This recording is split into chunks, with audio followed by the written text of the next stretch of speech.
The king summoned 400 prophets. Every single one of them told him exactly what he wanted to hear.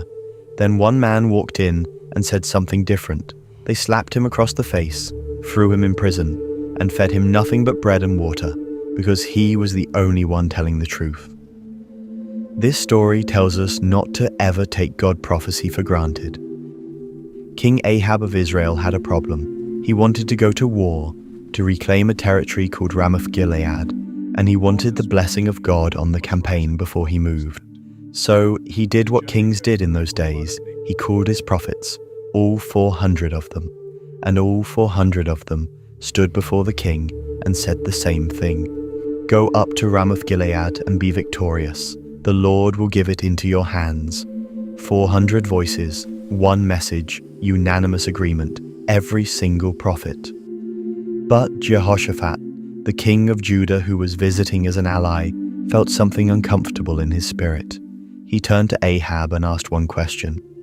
Is there not still a prophet of the Lord here whom we can ask? Ahab looked at him and said something that revealed everything about the state of his heart. There is still one man through whom we can inquire of the Lord, but I hate him because he never prophesies anything good about me. He always prophesies disaster. His name is Micaiah. A king who hated the truth teller, a king who surrounded himself with 400 voices that agreed with everything he wanted to do. Micaiah was sent for. On the way to the king, the messenger who went to fetch him pulled him aside and gave him advice that sounded like kindness, but was actually the most dangerous thing anyone could say to a prophet. Look, the messenger said quietly, all the other prophets are speaking good things to the king with one voice.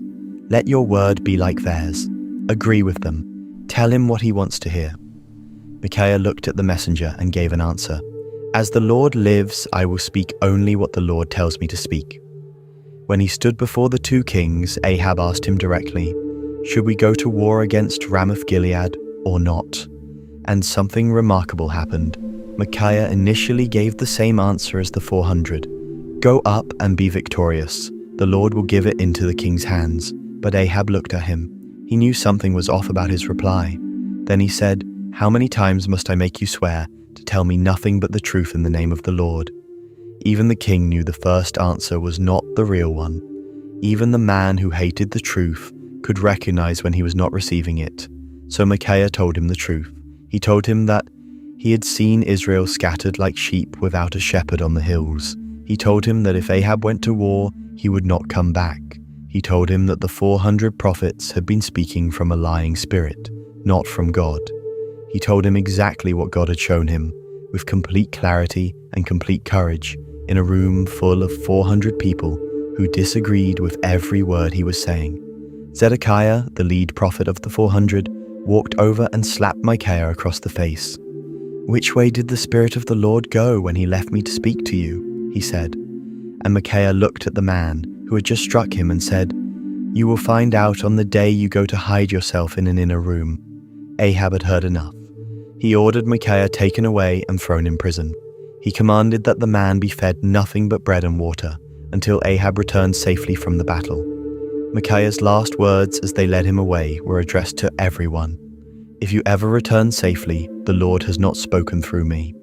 Ahab went to war against Ramoth-gilead. He disguised himself before the battle in an attempt to avoid the prophecy, as if changing his clothes could change what God had spoken. In the middle of the battle, a random soldier drew his bow at no target in particular and fired an arrow.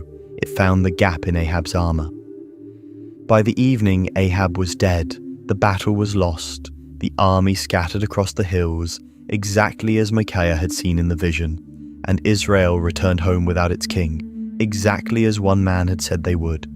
The lesson learnt. 400 voices said what the room wanted to hear. One voice said what God had actually spoken. They slapped the one voice. They imprisoned the one voice.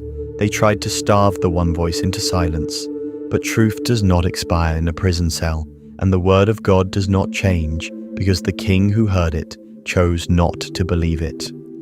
Micaiah walked into a room full of agreement and refused to add his voice to the wrong chorus. It cost him his comfort, his freedom, and the approval of every powerful person in that room. But when the arrow found the gap in Ahab's armor at the end of that day, every single person who had been in that room knew exactly whose voice had been telling the truth. The question is never how many people agree with you. The question is whether what you are saying is what God actually said.